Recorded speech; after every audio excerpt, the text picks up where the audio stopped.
দর্শক সালাম আলাইকুম। শুরু করছি ইস্পাহানি মির্জাপুর চা মুক্তবাক। সাথে আছি আমি মাহমুদুর রহমান মান্না। আজকের আলোচনার বিষয় সরকারের 5 মাস ও রাজনীতি। আলোচনার জন্য উপস্থিত আছেন বাংলাদেশের কমিউনিস্ট পার্টি সিপিবির প্রাক্তন সাধারণ সম্পাদক রুহিন হোসেন প্রিন্স, আছেন বিএনপি চেয়ারপারসনের উপদেষ্টা নাজিবউদ্দিন আলম এবং নাগরিক ঐক্যের যুগ্ম সাধারণ সম্পাদক কবির হাসান। আপনাদের তিনজনকেই শুভেচ্ছা জানাচ্ছি এই অনুষ্ঠানে। রুহিন হোসেন প্রিন্স, আপনাকে দিয়ে শুরু করি। জুলাই মাস চলছে, 2 বছর আগের এই সময়টা কেমন ছিল মনে আছে সবারই আমাদের। মানুষ যেভাবে জীবন দিয়ে হলেও গণতন্ত্র, মানবাধিকার, আইনের শাসন প্রতিষ্ঠা করতে চেয়েছিল, যে প্রত্যাশা নিয়ে 2 বছর আগে মানুষ বুলেটের সামনে দাঁড়িয়েছিল, সেই প্রত্যাশা, সেই আকাঙ্ক্ষার কতখানি বাস্তবায়ন হয়েছে। শেখ হাসিনার স্বৈরাচারী শাসনের বিরুদ্ধে যেভাবে ঐক্যবদ্ধ লড়াইটা করেছিলাম, রাষ্ট্র পুনর্গঠনের প্রক্রিয়ায় তার কি প্রতিফলন দেখেন? যেমন আমি আপনাকে ধন্যবাদ, এখানে যারা আছেন আলম ভাই সহ তাদেরকে আমি ধন্যবাদ, শুভেচ্ছা জানাই, যারা শুনছেন শুভেচ্ছা জানাই। না, আপনি তো এই সময়ের কথা আমরা প্রতি মুহূর্তেই মনে হয় আরও মনে করিয়ে দিলেন যে গণ অভ্যুত্থানটা সংগঠিত হলো এবং এই সময় তো একটা উত্তাল ছিল এবং সেই উত্তালের একটা বিষয়, অনেক ঘটনা বলা যায়, কিন্তু এটা তো আমরা সবাই মনে করি যে তরুণ সমাজ, ছাত্র সমাজ, যারা হয়তো আমরা বলতাম রাজনীতিক বিমুখ, নানা কথা বলতাম, কিন্তু এই সময় তো একটা বাঁধ ভাঙা জোয়ারের মতোই তারা রাজপথে নেমে এসেছিল, এটাই। এবং এটা একটু মনে রাখা দরকার, খালি আমি পয়েন্টটাকে বলে রাখছি যে এইটা তো হয়েছে যে দীর্ঘ যে কর্তৃত্ববাদী স্বৈরা শাসকের বিরুদ্ধে যে সংগ্রাম রাজনৈতিক দলগুলো এবং তারই ধারাবাহিকতা, এইটাই। তো এই জায়গাটিতে আমি আপনার ওই কথার জায়গায় আমি কথাটা বললাম এই জন্যে, ধরেন আমরা যদি 90 বা অন্য জায়গাগুলো দেখি, এর আগের গণ অভ্যুত্থান, গণ আন্দোলনগুলোতে রাজনৈতিক দল বা অন্যরা তারা হয়তো ওই কালমিনেট করার শেষ দিকে যে তারা কি করবে, লক্ষ্য কি, একটা সুনির্দিষ্ট জায়গায় থেকেই তারা এগিয়েছিল। এমন 90 সবাই আমরা জানি যে একটা ভালো ভোটের কথা ছিল, স্থায়ী গণতন্ত্র ব্যবস্থার কথা ছিল, আর আচরণবিধিতে আরও অনেক কথা ছিল, কিছু আমি ওইটা গেলাম না। কিন্তু এইবার যেটা হয়েছে, রাজনৈতিক দলগুলো যারা দীর্ঘ লড়াইয়ে আমরা ছিলাম সবাই মিলে, যার একটা লক্ষ্য ছিল, কিন্তু এই যে সাধারণ ছাত্রছাত্রীরা আসলো, তাদের তো একটা বিরাট আকাঙ্ক্ষা ছিল, সেটা যে কত কথাই বলি না কেন, একটা পরিবর্তনের আকাঙ্ক্ষা তাদের ছিল।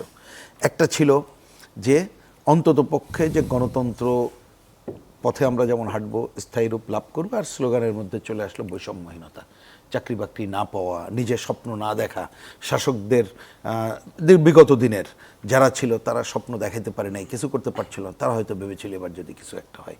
তাহলে এইটা কিন্তু আমি বলি যে রাজনৈতিক দলগুলোর চিন্তার বাইরে যেও আরও অ্যাডভান্স এই তরুণ প্রজন্মের মধ্যে ছিল, অনেক সাধারণ মানুষের মধ্যে ছিল। কিন্তু আমার ব্যক্তিগত বিবেচনায় এইটার পরপর ঘটনাচক্রে যখন আমরা একটা অন্তর্বর্তীকালীন সরকার করলাম, সেইখানে যদি এইটা বাস্তবায়ন, অনেক কিছু করা সম্ভব না, কিন্তু তারা হয়তো একটা অনেক কিছু করে নিল, নির্বাচনটা বিলম্বিত করলো, ওই ধারাবাহিকতায় এসে নতুন কিছুর আকাঙ্ক্ষা আস্তে আস্তে দিন দিন এক ধরনের চুপসে আসা শুরু করলো। তা সুতরাং আমি দেখি যে তাদের এই আকাঙ্ক্ষা চুপসে আসা মানেই হচ্ছে আসলেই তো ওই আকাঙ্ক্ষার বাস্তবায়নের চেহারা আমরা দেখছি না। এটাই হচ্ছে জেনারেল ফর্মে বললাম, যদি ওই যে গণতন্ত্রের কথা বলেন, সেটা অন্তত পক্ষে একটা ভোট হলো, কিন্তু গণতান্ত্রিক প্রতিষ্ঠানগুলো তো গড়ে ওঠার জায়গা তারা দেখতে পাচ্ছে না। আমি সচেতনদের কথা বলছি, তাদের কথা না, ওদের মতো এরকম হয়তো সচেতনের জায়গা নেই।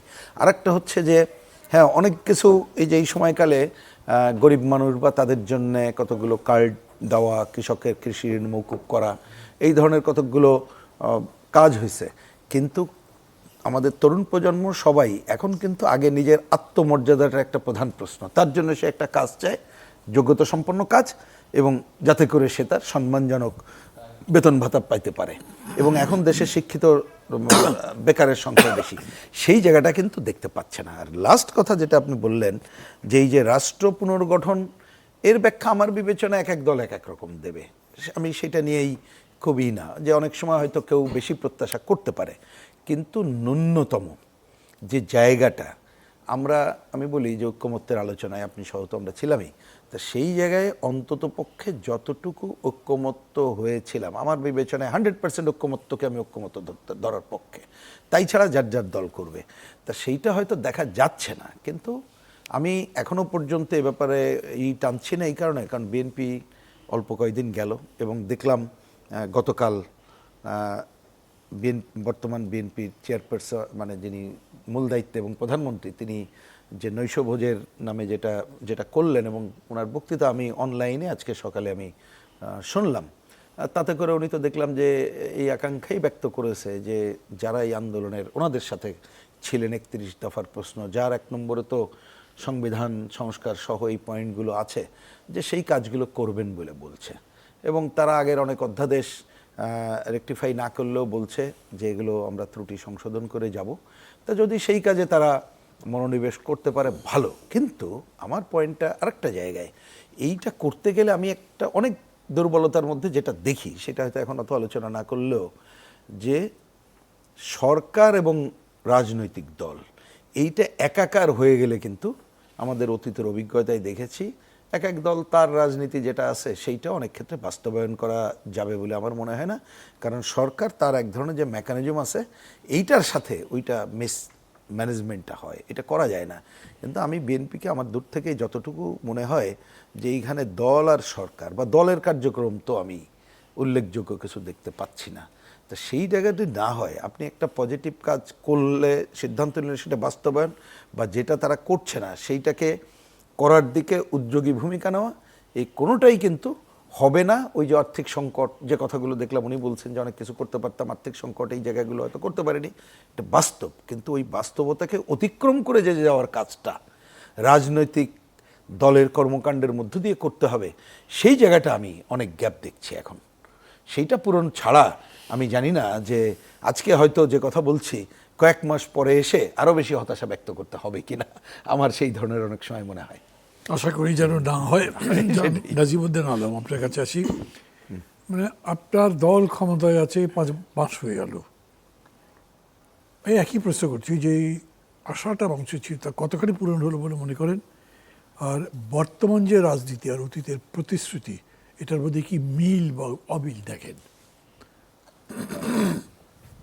ধন্যবাদ মাহমুদুর মান্না ভাই, আমাদের অগ্রজ, আমার অত্যন্ত শ্রদ্ধাভাজন ব্যক্তি, আমাকে আমন্ত্রণ জানিয়েছেন, সেজন্য আপনাকে ধন্যবাদ জানাচ্ছি। এবং উপস্থিত আমাদের 90-এর গণ আন্দোলনের, গণঅভ্যুত্থানের আমাদের একজন সহযোদ্ধা, ছাত্র ইউনিয়নের একসময় সভাপতির দায়িত্ব পালন করেছেন রহিন হাসান প্রিন্স ভাই, এবং নাগরিক ঐক্যের আমাদের অনুজ কবির হোসেন, এবং যারা আমাদের এই অনুষ্ঠান শুনছেন সবাইকে আমার আন্তরিক শুভেচ্ছা এবং সালাম। আসসালামু আলাইকুম। আসলে মান্না ভাই, আমাদের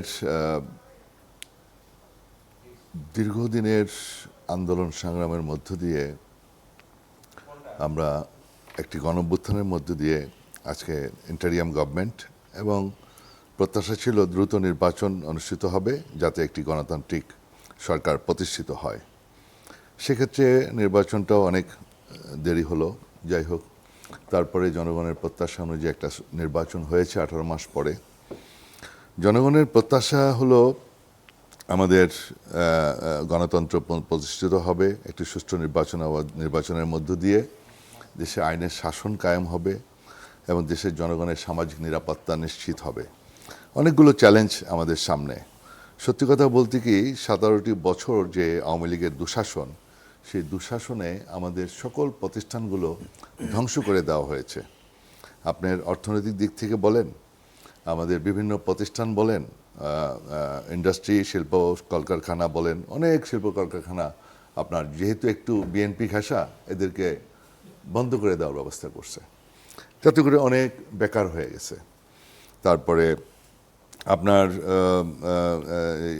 নির্বাচন কমিশন বলেন, বিচার বিভাগ বলেন, তারপরে সিভিল প্রশাসন, মিলিটারি ব্যুরোক্রেসি, প্রত্যেকটা ইনস্টিটিউশন আমাদের যেগুলো আপনার দেশ রক্ষা করার জন্য, দেশের শান্তি শৃঙ্খলা রক্ষা করার জন্য, আইনের শাসন কায়েম করার জন্য সব জায়গায় তারা নস্যাৎ করে দিয়েছে, একদম ধ্বংস করে দিয়েছে প্রত্যেকটা ইনস্টিটিউশন, সাংবিধানিক প্রতিষ্ঠান। সেইটাই হলো সবচেয়ে বড় ক্ষতি। এই আলোচনাটা আমাদের আসা দরকার বেশিভাবে। আমি বিভিন্ন জায়গায় দেখি টকশোতে আলোচনা এখন শুধু ইন্টেরিয়াম গভর্নমেন্ট নিয়ে। 17 বছর যে তাদের অপকর্ম, 17 বছর যে কি তারা ক্ষতি করেছে, ড্যামেজ করেছে এই দেশকে, তার মধ্যে দিয়ে আমরা যে একটা নির্বাচনের মাধ্যমে একটা সরকার গঠন করতে পারছি, আল্লাহর কাছে লাখো কোটি শুকরিয়া। এখন বর্তমান সরকারের দায়িত্ব হলো জনগণের চেতনা, জুলাই আগস্টের চেতনা, স্বাধীনতার চেতনা, 71-এর চেতনা, সেগুলো সমুন্নত রেখে সেগুলো আস্তে আস্তে আমাদেরকে বাস্তবায়ন করা এবং দেশের নিরাপত্তা নিশ্চিত করা, আইনের শাসন কায়েম করা। আল্লাহর রহমতে আমি লক্ষ্য করলাম যে গত পার্লামেন্টে তত্ত্বাবধায়ক সরকার যেটা উঠিয়ে দিয়েছিল আওয়ামী লীগ রাম রাজত্ব কায়েম করার জন্য, চিরদিন 2041 সাল পর্যন্ত ক্ষমতায় থাকবে, সেই পরিকল্পনা নিয়ে তত্ত্বাবধায়ক সরকার উঠিয়ে দিয়েছিল। যে তত্ত্বাবধায়ক সরকারের জন্য আওয়ামী লীগ 173 দিন হরতাল করছে। এই জামাতকে নিয়ে আওয়ামী লীগ, জাতীয় পার্টি সবাই মিলে, আমি সেদিন পার্লামেন্টে ছিলাম, আমরা সেদিন সেই আপনার তত্ত্বাবধায়ক সরকার আইন পাশ করেছি চাপের মুখে। সেই তত্ত্বাবধায়ক সরকার আওয়ামী লীগ তুলে দিল। কেন?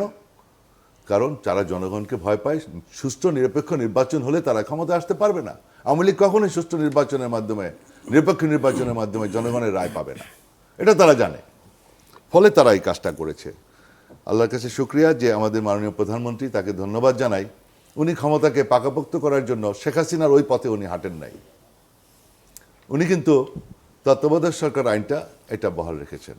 আপনাদের সাথে উনি প্রথমেই অনেক আগেই বলেছেন 31 দফা আমাদের, আপনাকে সহ যারা যারা জোটে ছিল তাদের পরামর্শ নিয়ে 31 দফা সংস্কারের কথা কিন্তু উনি আগেই বলেছেন এবং সংস্কারের কথা উনি বলেছেন। এবং আজকে যে জুলাই সনদ, সেই সনদেরও আপনার এই আমাদের 31 দফার ভিতরে অনেকগুলো আছে এবং জুলাই চেতনা বাস্তবায়ন করার ব্যাপারে উনি অঙ্গীকার করেছেন। প্রতিটা অক্ষর উনি যেখানে স্বাক্ষর করেছেন, আমাদের পার্টি যেখানে স্বাক্ষর করেছেন, নোট অফ ডিসেন্ট ছাড়া যেগুলো ঐক্যমত হয়েছে সেগুলো উনি অক্ষরে বাস্তবায়ন করবেন। তো এখন সেই জিনিসগুলো যদি আস্তে আস্তে আমরা অগ্রসর হই, এখন এই মূল্যায়ন করার সময় হয় নাই, তাকে সময় দিতে হবে। পরশুদিনও তিনি কথা বলেছেন যে জনগণের আকাঙ্ক্ষা অনুযায়ী, তাদের প্রত্যাশা অনুযায়ী আমরা কাজগুলো করব। আমরা ওই আওয়ামী লীগের ফ্যাসিস্ট স্বৈরাচারের পথে আমরা হাঁটব না। স্বৈরাচারের পথে হাঁটলে এর পরিণতি কি অবশ্যই উনি ভালো করে জানেন, আমরাও সবাই ভালো করে জানি। তো আমরা আশা করব যে অবশ্যই উনি জনগণের প্রত্যাশা অনুযায়ী, জনগণের আকাঙ্ক্ষা অনুযায়ী আমাদের যে জুলাইয়ের চেতনা এবং আমাদের মুক্তিযুদ্ধের চেতনা, এই চেতনার দিকেই উনি হাঁটবেন। কারণ বিএনপি মুক্তিযোদ্ধার চেতনার দল। আমাদের স্বাধীনতার মহান ঘোষক শহীদ রাষ্ট্রপতি জিয়াউর রহমান, উনি সম্মুখ যুদ্ধে উনি অংশগ্রহণ করেছেন, বীরত্ব দেখিয়েছেন, বীরত্তম খেতাব পেয়েছেন। সুতরাং আমি মনে করি আমাদের জনগণের প্রত্যাশা অনুযায়ী আমরা কাজ করব। কারণ বিএনপি দেশের মাটি ও মানুষের দল। জনগণের বিপক্ষে যদি জনরোষের শিকার হয়, তাহলে এর পরিণতি কি দাঁড়ায় সেটা আমাদের খুব ভালো করে জানা আছে। আমার নেতাও উনি ভালো করে জানেন। কারণ আমার বিশ্বাস শহীদ জিয়ার উনি উত্তরসূরি এবং দেশনেত্রী বেগম খালেদা জিয়ার উত্তরসূরি, তাদের উভয় জ্যেষ্ঠ সন্তান। উনি অবশ্যই আমাদের দেশের জনগণের প্রত্যাশা পূরণ করার ক্ষেত্রে উনি অবশ্যই অগ্রণী ভূমিকা রাখবেন এবং সবাইকে সবার পরামর্শ নিয়ে সত্যিকার অর্থে যারা যারা মিন করে, যারা যারা ম্যাটার করে, তাদের পরামর্শ নিয়ে উনি এগিয়ে যাবেন আশা করি। থ্যাংক ইউ জনাব কবির হাসান। দুইজনের কথা তো শুনলেন, আমি প্রশ্নটা নতুন করে বলতে চাইছি না। মূল কথা হচ্ছে যে সরকার রাজনীতি, এই বিষয়টা আপনি কি বুঝলেন এই কয় মাসে? মান্না ভাই এবং চ্যানেল 24 এবং যারা অগ্রজ রয়েছেন সকলকে শুভেচ্ছা জানাচ্ছি। মান্না ভাই, যে কথাগুলো সবাই বললেন যে জুলাইয়ের আমাদের যে প্রত্যাশা, আমাদের যে আকাঙ্ক্ষা ছিল, এটা কিন্তু বিগত স্বৈরাচার যে সময় তার শেষ দিকগুলোতে এবং কি এরপরে যে অন্তর্বর্তী সরকার ছিল, আমরা একটি শব্দ, একটি প্রপঞ্চ খুব বেশি শুনেছি যে রাষ্ট্রের সংস্কার আমরা চাই। এটা সবগুলো রাজনৈতিক দলের চর্চায় সেখানে ছিল। সাধারণ মানুষজন সেই কথাটা বলতে শিখেছে, বলেছে যে রাষ্ট্রের সংস্কার চাই। এই যে আকাঙ্ক্ষা, আমি মনে করি আমাদের জুলাই বা আমাদের যে এই আকাঙ্ক্ষাটা, আমাদের মুক্তিযুদ্ধের যে চেতনা, সামাজিক মর্যাদা, আমাদের সামাজিক ন্যায় বিচার, সাম্য, এই একই জিনিস ছিল যে এগুলোকে পুনরুদ্ধার করা। যে চেতনার কথা আমরা শুনে আসছি আমাদের রাষ্ট্রটা কেমন হবে, কিন্তু বিশেষত বর্তমান তরুণ প্রজন্ম সেটা চাচ্ছিল যে কেন যেটা আমাদের চেতনা ছিল সেটা আমরা কেন বাস্তবায়িত হচ্ছে না, এই পুনরুদ্ধার আমাদের করতে হবে। তার শেষ পর্যায়ে এই 17 বছরে এই সরকারটি যখন এত বড় একটি স্বৈরাচার হয়ে দাঁড়ায়, যখন গুম খুন হত্যা চলছিল বা সেখানে যখন বিচারহীনতা চলছিল, এমনকি স্বৈরাচারের এমন সব অবস্থা হয়েছে যেখান থেকে আর মুক্তির মানুষ নিশানা সহজে দেখছিল না, কারণ তার ভোটের অধিকারটাও কেড়ে নিয়েছিল। ভোটের অধিকার, আমার কাজের অধিকার, এই আদায়গুলো বৈষম্য থেকে মুক্ত হওয়ার যে আকাঙ্ক্ষাটা ছিল, এটি কিন্তু জুলাইয়ের আকাঙ্ক্ষা, যেটা প্রিন্স ভাই বলেছেন। কিন্তু সেইটার বাস্তবায়নের পক্ষে যখন একটা নতুন সরকার এসেছে, এই সরকারের যখন 5 মাস পূর্ণ হয়েছে, 5 মাস 4 দিন আজকের হিসাবে, সেখানে কিন্তু মানুষ সবসময় বিচার করছে প্রতি মুহূর্তে, তার মতো করে তিনি তার জায়গা থেকে বিচার করছে যে আমরা যা চেয়েছিলাম, এত বড় একটা আন্দোলন হলো, আমরা বুলেটের সামনে গিয়ে দাঁড়ালাম, আমাদের ছেলেমেয়েরা জীবন দিল, আমরা সেখানে কি পেয়েছি। এই যে মূল্যায়ন, যেমন মান্না ভাই আপনারা বা আমাদের নেতৃবৃন্দ হয়তো আমরা বলে থাকি যে এখন 5 মাসে অনেক বেশি মূল্যায়নের সুযোগ হয়নি, কিন্তু সাধারণ মানুষ প্রতি মুহূর্তে একটা মূল্যায়ন করে। সেই মূল্যায়নের জায়গায় তারা হয়তো ভালো দিকটাকে ভালো বলছে, কিন্তু যে কোনো ব্যর্থতার দিকগুলোকে কিন্তু তারা বলছে। তারা যেমন আমরা যেমন দেখছি যে বাক স্বাধীনতার জায়গা, আগে যে একটা ভয়ের চাদর বিস্তৃত ছিল, সেটা কিন্তু সেভাবে নেই, অনেকটু কেটে এসেছে। যে আমরা কথা বলতে পারি, বিশেষত সোশ্যাল মিডিয়ায় বা অন্যান্য জায়গায় মানুষ কথা বলছে, গণমাধ্যমে অনেকগুলো বিষয় এই সরকারের মন্ত্রী বা অন্যরা কী বলছে সেটা কিন্তু আসছে। কিন্তু তারপর যখন এই ভিন্ন আরেকটা বিষয় আসে যে চাঁদাবাজি, আমাদের যে মব সন্ত্রাস, যেটা অন্তর্বর্তীকালীন সরকার সময় শুরু হলো, যে এখনও সেটাকে আমরা থামাতে পেরেছি, অথবা নিত্যপণ্যের যে দাম, এটা মানভাবে রাজনৈতিক বিষয় বলেছেন, তাও আমি এটাকে সম্পৃক্ত করছি। নিত্যপণ্যের রাজনীতির অংশ তো বটে। হ্যাঁ, অবশ্যই, যে এই জায়গাগুলো মানুষ প্রত্যেক মুহূর্তে যখন স্বস্তি পেতে চায়, যখন এত বড় একটা আন্দোলন আমরা করেছি, প্রত্যেক মুহূর্তে স্বস্তির জায়গায় যখন এই জায়গাগুলোতে তার কিছু গ্যাপ মনে হয় যে না আমরা যেমন চাচ্ছিলাম পাইনি, মানুষের কাছে একটা সংশয় তৈরি হয়, তখন আরও একটা গ্যাপ তৈরি হয়ে আসে যে আমরা এটা চেয়েছিলাম তাহলে কেন পেলাম না, তাহলে কী কী বাস্তবায়ন হয়নি। যেমন আমরা এখন বলছি যে 31 দফা, সেটা বিএনপি, গণতন্ত্র মঞ্চ, অন্যান্য সবাই মিলে যে 31 দফার কথা বলেছে, তৈরি করেছিল তারা, অনেক বসে আমরা অনেক মিটিং করেছি, অনেক আলোচনায় 31 দফা নির্দিষ্ট করা হয়েছিল।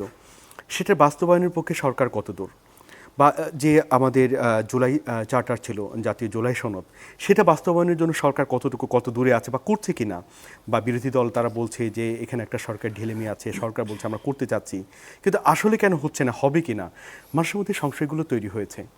আর সর্বশেষ এখন বর্তমান অবস্থায় যদি বলি, সরকার বারবার বলে যাচ্ছেন যে আমরা কিন্তু চেষ্টা করছি, এমনকি গতকাল যে নৈশভোজটা হয়েছে সেখানে সব দল, অনেকগুলো দলকে যারা যুগপত একসাথে আন্দোলন করেছেন, তারেক রহমান বা বিএনপি সরকার যেখানে সবাইকে ডেকেছে, এটা একটা ভালো দিক। মানুষ এই দিকে তাকিয়ে আছে রাজনীতির এই বাস্তবতায়, যে আমরা যা যা চেয়েছি, এই যে আকাঙ্ক্ষা ছিল, বাস্তবায়ন অনেক অংশেই এখনও হয়নি, হওয়ার জন্য কোনো বার্তা এখানে আমরা পাচ্ছি কিনা, আমরা একটা এই অবস্থায় দাঁড়িয়ে আছি আমি মনে করি। ওকে, থ্যাংক ইউ। রুইসের প্রিন্স, আপনার কাছে আবার ফিরে আসি। ওই মানে কবিরাসার শেষে যেটা বললেন গতকালকের, আপনারা দুইজনে অবশ্য বলছেন নৈশভোজ, ব্যাপারটা এরকম ছিল না, কার্ডের মধ্যে ছিল যে সৌজন্য মত বিনিময় সভা, জি। এবং মত বিনিময়ের পরে তো নিশ্চয়ই খাওয়া দাওয়া হবে, রাত্রে যেহেতু হয়েছে 7:30টায় সময় দেওয়া হয়েছে, সো ওইখানে ডিনার ছিল। ডিনারটা আবার আমি একটু বলি, ইট ওয়াজ মানে আমি এরকম শুনেছি যে 150 টাকার মধ্যে একটা অ্যারেঞ্জমেন্ট ছিল, কিন্তু রান্নার মধ্যে ভেজিটেবলটা খুব সুন্দর ছিল এবং খাওয়াটা ভালো ছিল, সবাই এটা বলবে যে খাওয়াটা ভালো ছিল। এবং তারেক রহমান তো ক্ষমতায় বসবার পর থেকে একদম সিম্পলিসিটি দেখাচ্ছেন, আমি প্রশংসা করব না বলে শব্দটা এরকম করে বললাম, একটা সিম্পলিসিটি দেখাচ্ছেন, সেটার ছাপ সেটার মধ্যে ছিল। কিন্তু তারপরে কি হয়েছে, শরিকরা যারা যারা বসলো, এটা তো অন্তত শরিকদের টাকা হয়েছে, অনেকেই যারা ঠিক বিগত আন্দোলনের শরিক ছিল না তারা এটার মধ্যে আসেনি, তাদেরকে দাওয়াত করা হয়নি। তাদের পক্ষে থেকে অনেকেই অভিযোগ করেছেন যে এই 5 মাস সরকার তাদের কোনো খোঁজখবরও রাখে নাই, এবং তারা বলেছে যে এই 5 মাস পরে যে উদ্যোগ নেওয়া হলো, হঠাৎ করে উদ্যোগটা কীভাবে মাথায় এলো এবং এত সিরিয়াস কেন, এটার পেছনে কি আছে, বা এটা কি রেজাল্টটা কি হবে। তো এগুলো সম্পর্কে ঘোরাছড় করে আলোচনা হয়নি, ওগুলো এজেন্ডা ছিল না। কাউকে কাউকে বক্তৃতা করতে দেওয়া ছিল, তারা কথাবার্তা বলেছেন এবং তাদের মধ্যে থেকে এগুলো আসছে, আমরা অংশীদারিত্ব চাই, আমরা অংশগ্রহণ করতে চাই, আমরা এই এই জিনিস দেখছি যে হচ্ছে না, এগুলো বলা হয়েছে। আপনি কি মনে করেন এই বৈঠকের কি প্রভাব পড়তে পারে বা বৈঠকটা কিরকম আচ্ছা দেখছেন না আপনি? মানবিক ধন্যবাদ আপনাকে। আমিও ভাবছিলাম যে এই বিষয়ে দু একটা মন্তব্য করা যায় কিনা, আপনি বিষয়টা ধরে দিলেন। আমি একটু দুইভাবে দেখতে চাই পয়েন্টটাকে। তার আগে আমি একটা কথা বলে নেই, কারণ আমি পত্রিকায় তো দেখলাম বৈঠক সম্পর্কে এবং নিউজকে কিছুটুকু বলেছে, আর টেলিভিশনের মাধ্যমে এটা বললাম যে তারা যারা বিএনপির সাথে যুগপৎ ধারায় নিয়মিত আন্দোলনে ছিল তাদের সাথেই বৈঠক।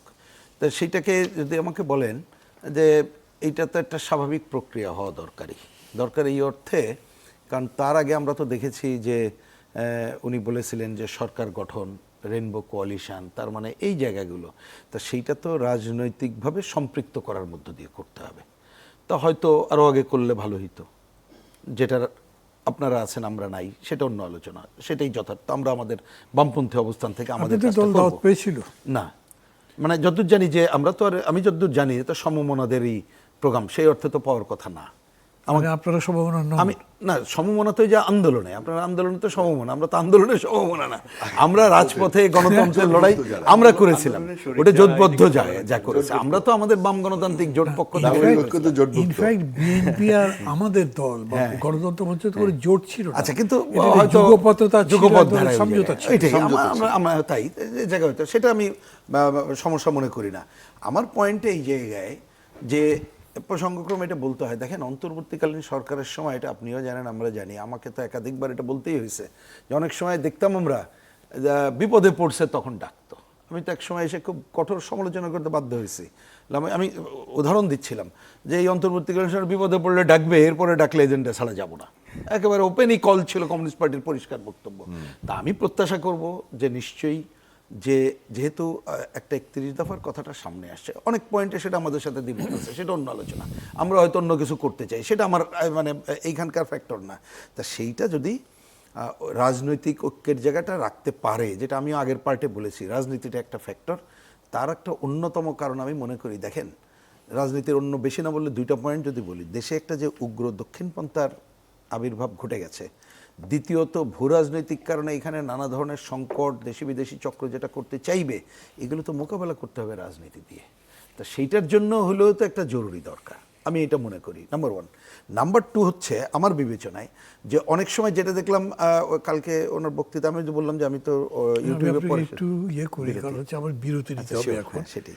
বিরতির পরে ফিরে আসি, এবং আমি মনে করি আপনি একটা খুব ইম্পর্টেন্ট কথা তুলেছেন যে একটা দক্ষিণপন্থী শক্তির উত্থান হয়েছে। মেবি আপনি বলছেন, আমি এরকম বলবো না, মেবি কবির হাসান এরকম বলবেন, উনি বলবেন না, এরকম হতে পারে।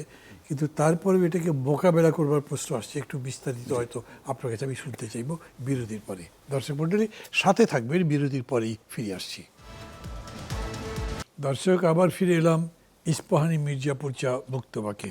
রুহিল হাসান প্রেস, আপনি বলছিলেন, কথা শেষ করেন বা বলেন আর কি। জি হ্যাঁ, একেবারে আমি কংক্রিট ছোট ছোট করে বলি। ছোট ছোট করে বলতেও আমি বলছি না, ওই আচ্ছা, জন্যই ঠিক আমার আছে, বললাম সময় যে থাকলে আপনি কোনো শেষ অসুবিধা করেন। নেই। না, আমি প্রথমে বুঝি, যেটা আমি বললাম যে রাজনীতিতে দুইটা পয়েন্ট বলেছি, যে উগ্র দক্ষিণপন্থার যে আবির্ভাবটা আমরা দেখলাম, এখন এটাকে আমি এর মধ্যেও দুইটা যদি ছোট করে বলি, একটা হচ্ছে যে তাদের দৃশ্যমান চেহারা, আর ভোটের মধ্যেও ভোট প্রাপ্তিক চেহারা, এটা খুবই গুরুত্বপূর্ণ আমার বিবেচনায়।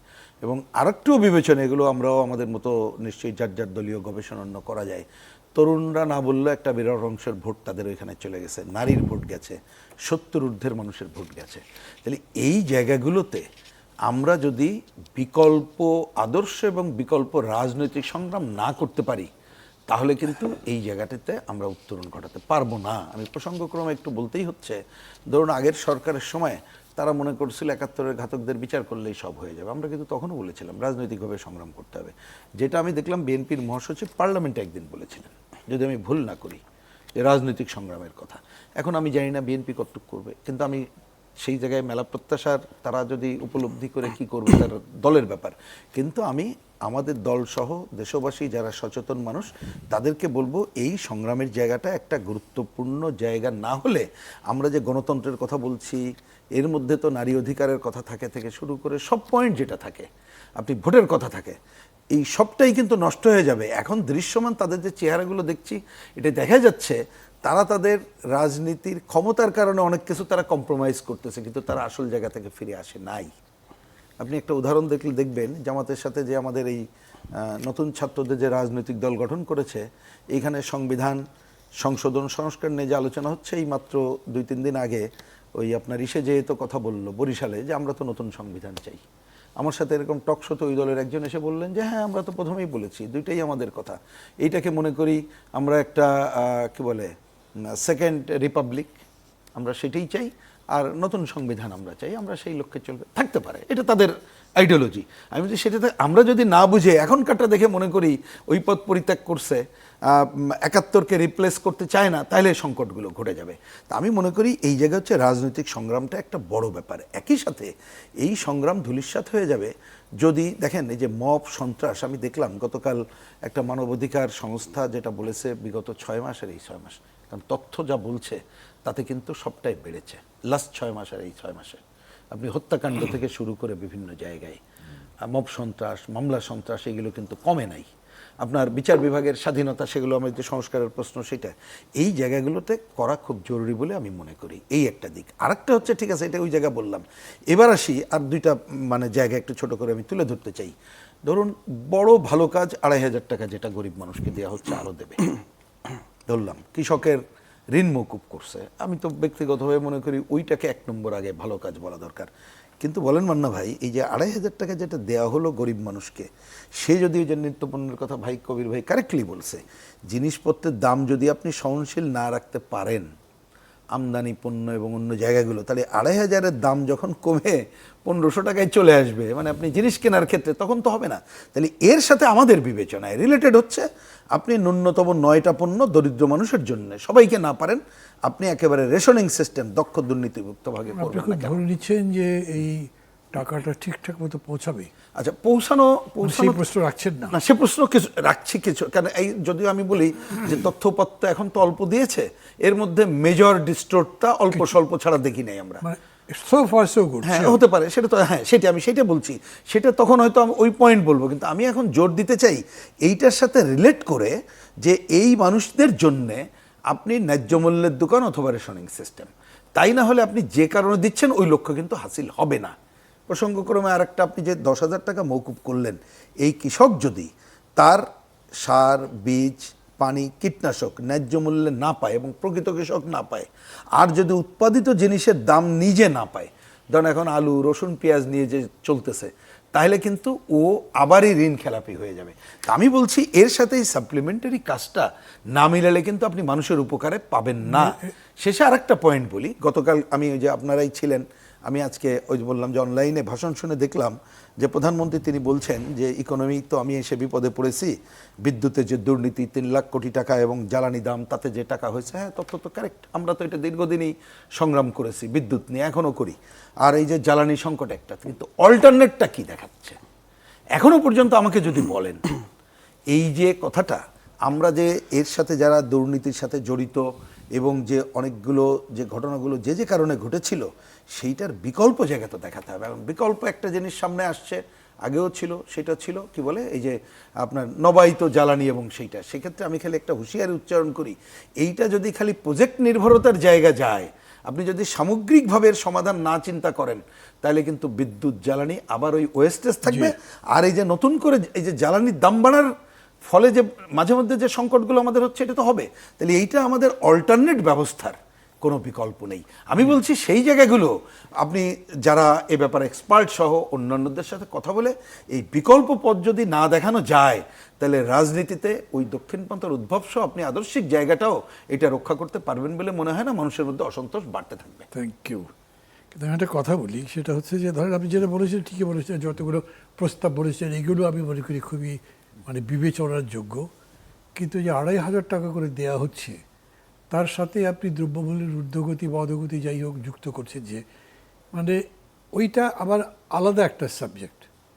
মানে এই টাকা দেওয়ার সাথে সাথে কি দ্রব্যমূল্য বাড়বে না কমবে, এটার সাথে রিলেটেড না, এটা আর আলাদাভাবে।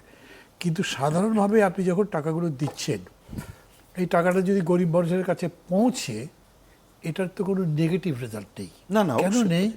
মানে গরিব বড় লোকরা টাকা পেয়ে বিদেশি ব্যাংকে পাচার করে দেয় বা বাহুল্য খরচ করে, কিন্তু গরিব মানুষ টাকা পেলে সেটাকে তার প্রপারলি ইউজ করার চিন্তাই থাকে। ওয়ার্ল্ড ওয়াইড যে ইউনিভার্সাল বেসিক পে চালু করা হয়েছে, যার কোনো ইনকাম নেই তাকে আপনি টাকা দিয়েছেন, সে প্রথমে তার খিদাটা নিবারণ করবে, তারপরেই সে দেখবে যে একটু চলাফেরা করা যায় কি না, তার আর যে একদম খুবই প্রয়োজনীয় জিনিস সেই কাজগুলো করবে। সো ওই টাকা তাকে দিচ্ছেন যে সাস্টেন করার জন্য, আর সাস্টেন করতে পারলে এই হোল টাকাটা আবার ইকোনমির মধ্যেই চলে আসে।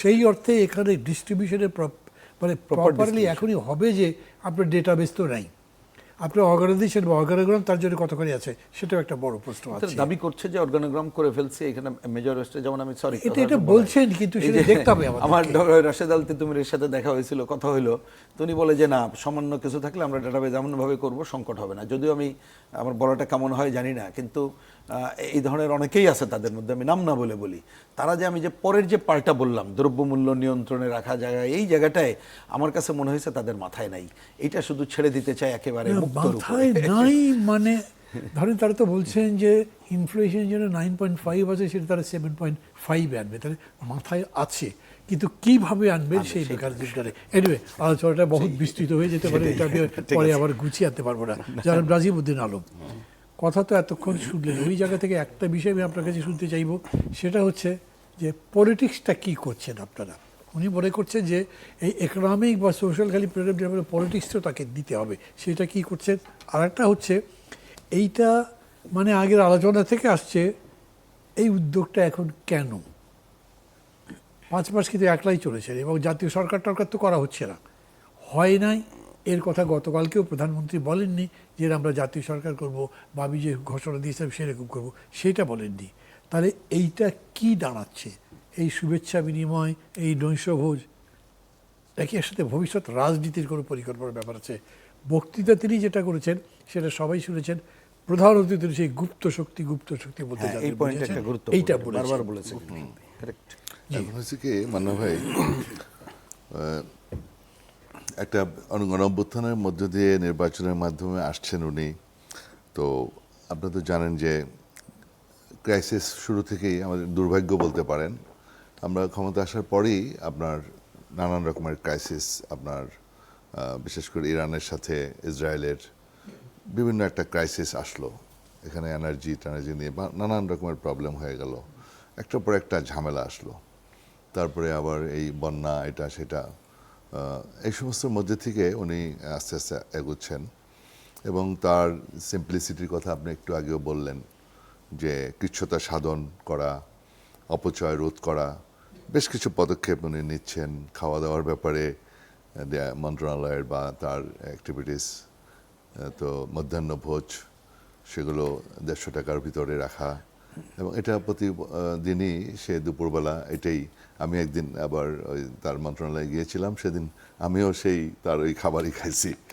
তো যাই হোক, এটা খুবই ভালো পদক্ষেপ, তার আচার আচরণ, চলন বলন সব দিক থেকে মিলে মানে। রাজীবুল আলম, আপনাকে একটু ডিস্টার্ব করি, এখন কথা হলো একটু মনে রাখবেন, আমি যখন ডাকসুর ভিপি ছিলাম, জিয়া রহমান তখন দেশের প্রেসিডেন্ট, জি, তখন উনি ডাকসুর সবাইকে ইফতার পার্টিতে ডেকেছিলেন, এবং ইফতারে উনি খেজুর আর মুড়ি সহ এতই সিম্পল মানে দরিদ্র একটা খাবার দিয়েছিলেন, আমরা মনে মনে খুব অসন্তুষ্ট হয়েছিলাম যে এক প্রেসিডেন্টের দাওয়াতে এসে এইসব আমরা একটু ভালো কিছু খেতাম, তাতে দেখলাম।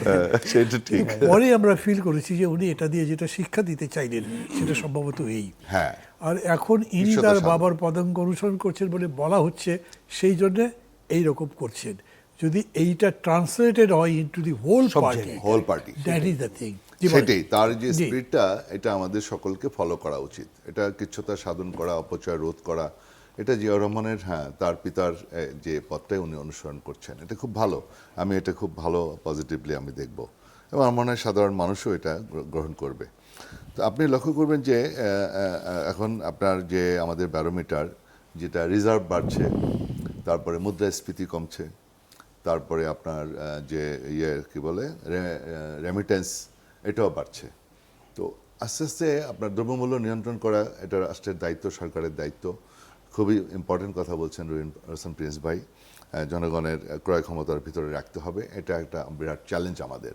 আর আইন শৃঙ্খলাটা, সামাজিক নিরাপত্তাটা, এটাও আমাদের জন্য বিরাট একটা চ্যালেঞ্জ। এটা আমি মনে করি এটা আমাদের দেশের মানুষের জন্য, তাদের সভ্যতা বিকাশের জন্য, নিরাপত্তা নিশ্চিত করা, কোনো রকম চাঁদাবাজি রোধ করা, এ ব্যাপারে আপনি জিরো টলারেন্স, আমার মাননীয় প্রধানমন্ত্রী আপনি শিওর থাকতে পারেন। বিএনপির যদি কোনো নেতা, যেটা আওয়ামী লীগ করেছিল, যে প্রশ্রয় যারা যারা অপকর্ম করেছে তাদেরকে প্রশ্রয় দিয়েছে, তাদেরকে জেল থেকে বা থানা থেকে বের করে নিয়ে আসছে, আমি এটুকু আপনাকে বলতে পারি যে আমার মাননীয় প্রধানমন্ত্রী যদি তার দলের কোনো নেতা এরকম কোনো অপকর্ম করছে, চিহ্নিত অপরাধী, তাকে যদি এসপিকে বা ওসি সাহেবকে বলে ছাড়িয়ে নিয়ে আসে বা প্রশ্রয় দেয়, এটা উনি কোনোভাবেই অ্যাকসেপ্ট করবেন না, এবং সেই নেতার খবর আছে, আমি এটা শিওর। আপনি লক্ষ্য করবেন যে সে সকালবেলা 9টার সময় অফিসে চলে যায়, সমস্ত মন্ত্রী সচিবরা সবাই সাবধান, যার যার কার্যক্রম যার যার দপ্তরে সুন্দরভাবে কাজ করেন। এটা ইটস এ ভেরি সিগনিফিক্যান্ট। আর এটা কিচ্ছুতা সাধনের কথা বললাম। এখন এটা আমরা মনে করি, গর্ব করি আমাদের প্রধানমন্ত্রী উনি হয়েছেন। এখন উনি সবার পরামর্শ নিয়ে, যেমন একটা, এটা আমি দেরিতে হলেও আপনাদের সাথে বা সমমনা যারা আছেন রাজনীতিবিদদেরকে নিয়ে বসছেন, এটা মাঝে মাঝে উনি বসবেন, তাদের পরামর্শ নেবেন, আমি এটা আশা করব। আর আমাদের রাজনৈতিক দলেরও বৈঠক, স্ট্যান্ডিং কমিটির মিটিংও কাজ শুরু করছে। হঠাৎ করে একটা বড় চাপ আসছে, দায়িত্ব নিছে, একটু দেরিতে হলেও এটা মানে কারো ভয়ে যে এরকম ডাকাডাকি, ঠিক তা না প্রিন্স ভাই, এত ভয় পাওয়ার কোনো কারণ নাই। বিএনপির আপনার যারা প্রতিপক্ষ আছে তাদেরকে আমরা ভয় পেয়ে গেছি, জনগণের ম্যান্ডেট নিয়ে সংখ্যাগরিষ্ঠতা অর্জন করেছি। বিএনপি তো ভাই 17-18 বছর লড়াইটা, সবচেয়ে বড় লড়াইটা, স্যাক্রিফাইস, সব কিছু সবচেয়ে বেশি বিএনপি করেছে, লসটাও বিএনপির হয়েছে, সবচেয়ে বেশি স্যাক্রিফাইস করেছে জিয়া পরিবার। বেগম খালেদা জিয়ার উপরে কিভাবে হলো সব জানে মানুষ, এদেশের মানুষ কিভাবে নির্যাতনটা করলো। ফ্যাব্রিকেটেড মামলা, 2 কোটি টাকার মামলা, 2 কোটি টাকা, সেই 2 কোটি টাকার জায়গায় 8 কোটি টাকা, 10 কোটি টাকা হয়ে গেছে। একটা টাকাও তসরুপ করে নাই, তাকে মামলা দিয়ে জেলখানায় ঢুকাইলো, চিকিৎসা করতে দিল না। তারপরে তাড়াতাড়ি আমরা তারে হারালাম, তারে ঠিক মতো আমরা চিকিৎসা করতে পারলাম না, লিভার ট্রান্সপ্লান্ট করতে পারলাম না। তাহলে আমার নেত্রী আরও ইনশাল্লাহ দীর্ঘদিন বাঁচত। শেখ হাসিনা তাকে জেলখানায় হান্দায় রাখছে। তারপরে আপনি দেখেন তার সহোদর আরাফাত রহমান কোকো সাহেব, তাকেও আমরা হারাইতে হয়েছে। জিয়া পরিবারের সবচেয়ে সাফারার এবং বিএনপির নেতা কর্মীর সবচেয়ে বেশি সাফারার, সবচেয়ে বেশি স্ট্রাগল করেছে। তো সুতরাং আমি মনে করি যে বিএনপি বারবার ক্ষমতা এসেছে, রুট লেভেলে বিএনপির যে অর্গানাইজেশন, সেই অর্গানাইজেশনটা অন্য কাউকে ভয় পাওয়ার কথা না। আর আওয়ামী লীগ তো ফ্যাসিস্ট, তারা আপনার যে অপকর্ম করেছে সেগুলোর বিচার হওয়া দরকার। এখন আলোচনাটা এমন হচ্ছে যে আপনার, আমি লক্ষ্য করি যে এমন একটা ন্যারেটিভ তৈরি হচ্ছে যে মানে ওই 17 বছরের যে অপকর্ম, ওইটা আস্তে আস্তে ভুলে যাচ্ছে। এখন ইন্টেরিয়াম গভর্নমেন্ট, আরে ভাই ইন্টেরিয়াম গভর্নমেন্টটা তো, ওটা তো তারা অভিজ্ঞতা নাই তাদের, তো ওই অপকর্মের কারণে আমাদের সবাই নির্বাচনটা করার জন্য তাকে আমরা সবাই মিলে বসাইছি। এখন দেখি যে ওইটার বিচার করতে হবে, ওইটার বিচার করতে হবে। 17 বছর যে এত আকাম করছে, পিলখানার 57 জন অফিসার মারছে, যেটা স্বাধীনতা যুদ্ধেও মরে নাই। জুলাই আগস্টে 1,500 আমাদের ছাত্র জনতাকে গুলি করে, পাখির মতো গুলি করে হত্যা করলো। আপনার 17-18 বছরে আমাদের অনেক হাজার হাজার নেতা কর্মীদেরকে হত্যা করছে, গুম করছে, মিথ্যা মামলা দিছে। এগুলির বিচার হইতে হবে দ্রুত। এগুলির বিচারের ব্যাপারে সম্মিলিতভাবে কথা বলতে হবে, পার্লামেন্টে আওয়াজ তুলতে হবে, সকলের আওয়াজ তুলতে হবে। ওই অপকর্মগুলি যদি না হয় তাহলে তো ইন্টারিয়াম গভর্নমেন্ট হয় না। তত্ত্বাবধায়ক সরকার যদি উঠে না দিত তাহলে তো এত কিছু, এত সাফারিং হয় না। যারা আমাদের দেশকে পিছায় নিল, ওদের বিচারগুলো করতে হবে আগে। ইন্টারিয়াম গভর্নমেন্ট নিয়ে এখন ওইটা করার পরে এখন দেখি যে আওয়ামী লীগ একটু চাঙ্গা হয়ে যাচ্ছে, মনে হয়েছে যে আমরা সব ভুলে গেছি আওয়ামী লীগের অপকর্ম। তার সেটা ভুলে গেলে চলবে না। ইন্টারিয়াম গভর্নমেন্ট তো আসছে আমাদের, যেহেতু ওদেরকে আমরা অভ্যুত্থান করছি, পরে আমরা একটা নিরপেক্ষ সরকারকে আনছি, ভাবছি উনি এক নোবেল লরিয়েট, উনি একজন খুবই সুশিক্ষিত মানুষ, বিখ্যাত ব্যক্তি, তারে আমরা বসাইছি। তারপরে উনি যেভাবে যা পারছে করছে। আমরা এই জন্য চাইছিলাম তাড়াতাড়ি যেহেতু তারা অভিজ্ঞতা নাই, এই জন্যই আমরা বারবার নির্বাচনটা চাইছিলাম। সেই নির্বাচনটা উনি দেরি করে ফেললো, যার ফলে আবার এই হাম টাম এটা সেটা নানান প্রবলেম হয়ে গেল। তারপর আমরা চুপ করে সহ্য করতে হয়েছে আমাদের। নির্বাচনটা দেরি করে হয়েছে বলে আপনারা কি লস করেছেন মনে করেন? নির্বাচনটা দেরি হয়েছে কারণে এই জন্য আমাদের কিছু কিছু সমস্যা হয়েছে, যেমন মনে করেন যে হামের টিকা আমাদের কিছু লোক লস হয়েছে। আর খুব তাড়াতাড়ি 3 মাসের মধ্যে যদি নির্বাচন হতো তাহলে যেই সাপোর্ট ওই অভ্যুত্থানের নেতাদের ছিল, যারা এখন এনসিপি করে, তারা যে বেশি আসলে জিতে যে সেই সম্ভাবনাকে অস্বীকার করা যাবে না, এটা অন্যভাবে হইতে পারতো। যারা যারা ছিল তারা হয়তো আমাদের সাথেও মার্চ করতে পারতো, এমনও তো হতে পারতো। তারা এত অভ্যুত্থানে পরে যারা এসেই ছিল, মার্চ করেনি, তখন কেন মার্চ করবে? তারা তারা তো আমাদের আরো সাথে- বড় বিজয়ী শক্তি। তাদের বক্তব্য কি ছিল? খুঁটিও নাড়াইতে পারেনি। আপনারা কি? আচ্ছা আচ্ছা, যাই হোক, আপনি যাই আপনার হোক। কথা বলেন। হ্যাঁ, এখন ব্যাপার হচ্ছে গিয়া আমাদের এখন মেইন কথা হলো যে সবচেয়ে আমাদের যে চ্যালেঞ্জ, এদেশের জনগণের সামাজিক নিরাপত্তা নিশ্চিত করা, আইনের শাসন প্রতিষ্ঠা করা, যে কথাগুলো আমরা 17 বছর আমরা চিৎকার করেছি, এবং একটা সুষ্ঠু অবাধ নির্বাচন করা। নির্বাচনের মাধ্যমে আমরা যদি কর্ম করি, আমরা যদি সেই পথে হাঁটি, খারাপ পথে হাঁটি, আমরা যদি দুর্নীতির প্রশ্রয় দিই, দুর্নীতিকে আমরা যদি আঁকড়ে বসে, ন্যাচারালি 5 বছর পরে তো তত্ত্বাবধায়ক সরকার হবে। সেই সুষ্ঠু নির্বাচনের মাধ্যমে পরিবর্তন হবে, আমরা বিরোধী দলে চলে যাব, জনগণ আমাদেরকে প্রত্যাখ্যান করবে। সুতরাং জনগণের ভালোবাসা নিয়েই আমাদেরকে চলতে হবে। যদি সেক্ষেত্রে আমরা যদি ব্যর্থ হই, আমার নেতা যেই পথে হাঁটছেন, আমাদের সকলে তার যারা অনুসারী, আমরা যারা মন্ত্রী পরিষদে রয়েছে বা অন্যান্য পার্টির নেতাকর্মীরা আছে, তারাও সতর্কভাবে জনগণের কল্যাণের জন্য যেটা চিন্তা করছেন মাননীয় প্রধানমন্ত্রী, সেভাবে আমাদের সকলকে হাঁটতে হবে। যদি আমরা সঠিকভাবে হাঁটতে পারি, চলতে পারি এবং মানুষের জন্য কাজ করতে পারি, মানুষের প্রত্যাশা পূরণ করতে পারি, জনগণের যে আকাঙ্ক্ষা, সেই আকাঙ্ক্ষা বাস্তবায়ন করতে পারি, তাহলে আমরা সফল হব। তা নাহলে আমরা আস্থা করে নিক্ষিপ্ত হব। জি, থ্যাংক ইউ। পরিষ্কার হিসাব। এই জন্য তত্ত্বাবধায়ক সরকারটা যে আসছে, এটি সবচেয়ে বড় জরুরি ছিল। যে নিশ্চয়ই এটা নির্বাচন, বড় achievement, নির্বাচনটা কোনো বড় অ্যাচিভমেন্ট, এবং এটা আমরা করেছি। এবং আমাদের উনি বলেছেন যে যেটা আপনারাও সিদ্ধান্ত নিয়েছেন যে 31 দফায় যে 2 বার করে প্রধানমন্ত্রী হতে পারবেন, এটা আমরা অ্যাকসেপ্ট করেছি, উনি অ্যাকসেপ্ট করেছেন। সুতরাং এই জিনিস কিছু কিছু তো অর্জন আছে আমাদের, জি, সামনের দিকে থ্যাংক যেতে ইউ, হবে। Thank you. জনাব কবির হাসান, আপনি তো এই প্রোগ্রামে ছিলেন। গতকালকে যে প্রধানমন্ত্রী যে ইনভিটেশন করেছে, প্রধানমন্ত্রী যে বক্তব্য দিয়েছে সেটা শুনেছেন। তার আগে বিভিন্ন শরিক দলে যারা যারা ছিলেন, শরিক দল বলবো বা দাওয়াতি যুগপৎ দল যারা আন্দোলনে যারা একসাথে ছিলেন, যারা ছিলেন, তারাও বলেছিলেন। মিলে এটাকে কিভাবে মূল্যায়ন করবেন? ধন্যবাদ মান্না ভাই আমাকে আরেকবার সুযোগ দেওয়ার জন্য। গতকাল যেটা আমরা সৌজন্য সাক্ষাৎ বলছি বা মতবিনিময় সভা যেটা বলছি, এখানে যুগপৎ আন্দোলন যারা একসাথে করেছিলেন এই স্বৈরতন্ত্র থেকে বেরিয়ে আসার জন্য, বিএনপি, গণতন্ত্র মঞ্চ, সমমনা জোট, অনেক দল, প্রায় সবগুলো দলের প্রতিনিধিরা গতকাল ছিলেন। তারা কথা বলেছেন, অনেকেই কথা বলেছেন, সবাই কথা বলতে পারেননি, এমনকি প্রধানমন্ত্রী কথা বলেছেন। এই জায়গাটা থেকে আমি একটু বলি, গতকাল এই সৌজন্য সাক্ষাৎ অনুষ্ঠান থেকে বের হওয়ার পর এ পর্যন্ত অনেক ফোন পেয়েছি, অনেক বার্তা পেয়েছি। সবাই আসলে জানতে চাচ্ছেন যে আসলে কি হচ্ছে, আপনারা এই যে একসাথে যুগপৎ আন্দোলন করেছেন, একটা যে প্রতিশ্রুতি ছিল, সেখানে আপনারা কি আসলে ক্ষমতার অংশীদার হচ্ছেন, বা সরকার কি নতুন কিছু বা আপনাদেরকে অন্তর্ভুক্ত করছে? মানে এই প্রশ্নগুলো মান্না ভাই সারা দেশে সবার কাছে কিন্তু আছে যে মানে কি হচ্ছে। তারপরে সবার একটা ভাবনা যেটা আছে যে এই সরকার যে একটা প্রতিশ্রুতি দিয়েছিল, বিএনপি যে প্রতিশ্রুতি মানুষকে দিয়েছে, যখন জাতীয় সরকারের পরিস্থিতি যেটা, যেমন জাতীয় সরকার অথবা বারবার একাধিকবার কিন্তু তিনি বলেছেন, তারেক রহমান বলেছেন যে আমরা আসলে ক্ষমতায় বা নির্বাচনে কে জয়ী হচ্ছে সেটা বড় বিষয় না, আমরা যারা একসাথে আন্দোলন করেছি আমরা একসাথে দেশটাকে চালাবো। এই যে জায়গা, আসলে এটার একটা ব্যাখ্যা প্রয়োজন যে যে কথাটা জনগণের সামনে একটা প্রতিশ্রুতি হিসেবে দেওয়া হয়, সেটার কিন্তু একটা নৈতিক দায় থাকে। সেই নৈতিক দায়টা হচ্ছে অন্তত জনগণের সামনে তার একটা ব্যাখ্যা, বা এটা কিন্তু জনগণ বিভিন্ন সময় করবে। এই প্রশ্নগুলোই তারা করছেন। এই বিষয়ে বরঞ্চ আমি মান্না ভাই আপনাকে একটা প্রশ্ন করতে পারি আমার কথা শেষে, বা যদি দর্শক শ্রোতা বা সবার উদ্দেশ্যে আপনি যদি বলেন।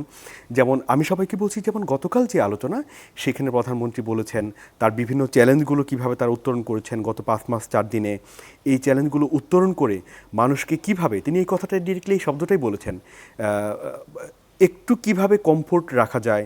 ঠিক রমজানের শুরুতে আমরা এসেছি, তারপর এই জ্বালানি যে সংকট ছিল, গুপ্ত শক্তির কথা বলেছেন, এবং কি এখনও সরকারের বিভিন্ন জায়গায় বা আমলাতন্ত্রের বিভিন্ন জায়গায় যে সেই পুরনো 17 বছরে যারা নিয়োগকৃত হয়েছেন তাদের জন্য কাজ করেছেন, তারা যে এখনও রয়ে গেছে, এই যে বাধাগুলোর কথা তিনি বলেছেন, মানে তিনি চ্যালেঞ্জগুলো দেখিয়েছেন যে এই চ্যালেঞ্জগুলোর জন্য আমরা চেষ্টা করে যাচ্ছি, এটা সুন্দরভাবে বলেছেন।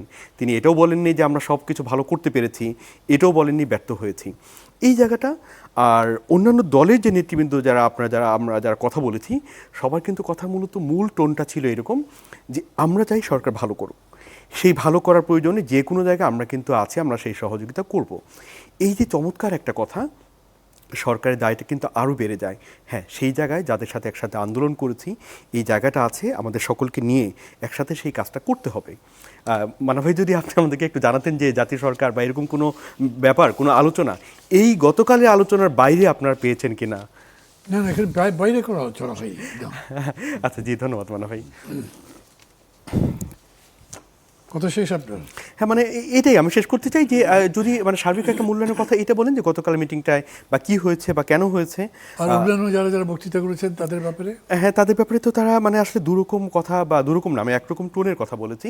যেমন অনেকে বলেছেন যে আমরা একটা সঠিক মূল্যায়ন, আমরা যারা একসাথে আন্দোলন করেছি এই মূল্যায়নটা আশা করি বিএনপি সরকার বা তারেক রহমান করবেন, অনেকে সেটা প্রত্যাশা করেছেন।